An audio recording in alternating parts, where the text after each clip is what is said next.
السلام عليكم ورحمة الله وبركاته، صبحكم الله بالخير. يا هلا ويا مرحبا متابعي قناة سكري العثمان. السنة هذه ما تيسر أكون معكم في المزرعة لظرف صحي، ولكن كنت معكم في إدارة العمليات.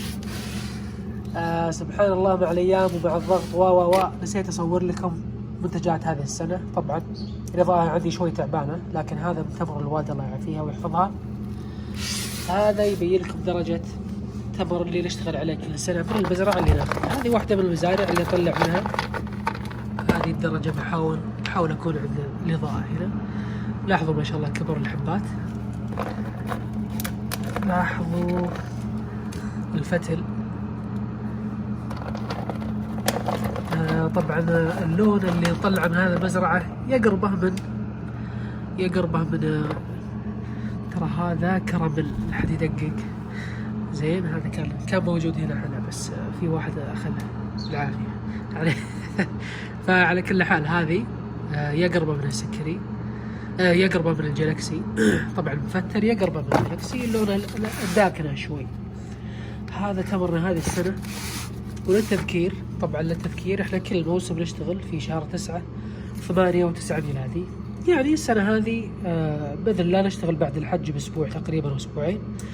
فبإذن الله إلى ذلك الحين يا روكي ندعو الجميع إلى متابعة الجديد، ونقول لك اقدع.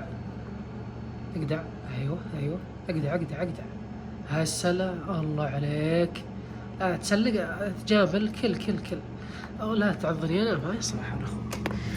فإلى ذاك الحين إن شاء الله يا متابعين الكرام، تكونوا بخير وصحة وبعافية وتستمتعون بالمنتجات. لاحظوا ما شاء الله درجة تجميد تمر جامد جدا. يعني عندي برضو العجوة، والله ما أدري في الفريزر ذي ولا في الفريزر الثانية، لكن عندنا العجوة من القصيم من نفس المزرعة اللي طلع منها هذه الدرجة. شوي بس أتأكد إذا هي موجودة بصورها لكم.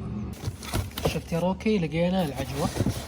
هذه العجوة جماعة الخير اللي طلعها من المزرعة كذلك. طبعا استخدمت الفلاش لأن التصوير بالجوال ما يطلع الحقيقة اللي كل سنة أصور لكم بكاميرا نيكون احترافية صراحة، أنقلها مباشرة من الكاميرا إلى اليوتيوب. هي اللي تطلع وش بلاك، هي اللي تطلع المستوى الحقيقي للمنتج أو للتمر.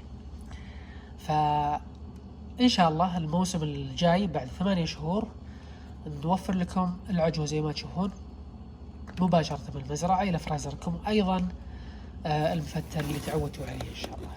عسى الله يوفقكم، وإحنا دايم في الخدمة.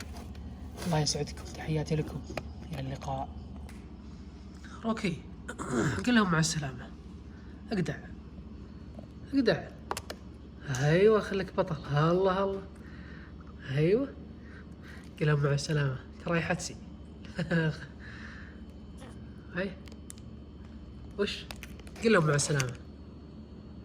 ايه الله. ايوه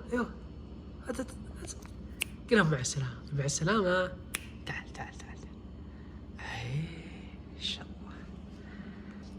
الله. وش قلت؟ وش تقول انت؟ والله صح لسانك. الى اللقاء. ايوه بالعافيه. وين اخوك ولا ابوك؟